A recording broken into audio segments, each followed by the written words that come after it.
বাংলাদেশ প্রবাসী সাংবাদিক ফোরামের স্বাধীন দেশে।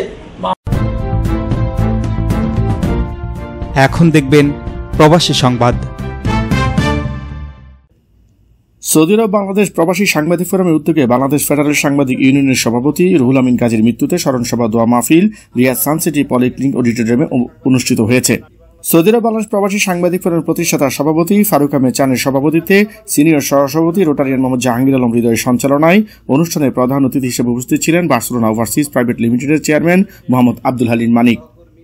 স্মরণসভা দোয়া মাহফিল অনুষ্ঠানে বিশেষ অতিথি হিসেবে উপস্থিত ছিলেন সৌদি আরব বাংলাদেশ প্রবাসী সাংবাদিক ফোরামের প্রধান উপদেষ্টা আব্দুল আল মামুন, প্রধান পৃষ্ঠপোষক মোহাম্মদ জাহাঙ্গীর আলম, সহসভাপতি মাসুদ রানা, সাধারণ সম্পাদক ফকির আলামিন, সিনিয়র যুগ্ম সাধারণ সম্পাদক ইঞ্জিনিয়ার আসমাউল হুসাইন, সাংগঠনিক সম্পাদক সাদেক আহমদ, প্রচার সম্পাদক ফকির হাকিম, দপ্তর সম্পাদক আরিফুল ইসলাম, শাহজালাল বুট্টু, লোকমান বিন নূর হাশিম সহ গণমাধ্যম ব্যক্তিরা।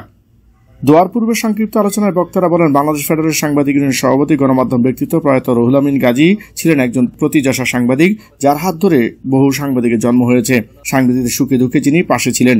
উনি ছিলেন বাংলাদেশের নিবেদিত একজন গণমাধ্যম ব্যক্তিত্ব, যার তুলনা হয় না। প্রয়াত রুহুল আমিন গাজীর আত্মার মাগফিরাত কামনা করে বিশেষ দোয়া করেন মাওলানা রেজাউল করিম। একই অনুষ্ঠানে এনটিভির বার্তা সম্পাদক প্রয়াত সীমান্ত খোকনের জন্য দোয়া করা হয়। AVN news 24।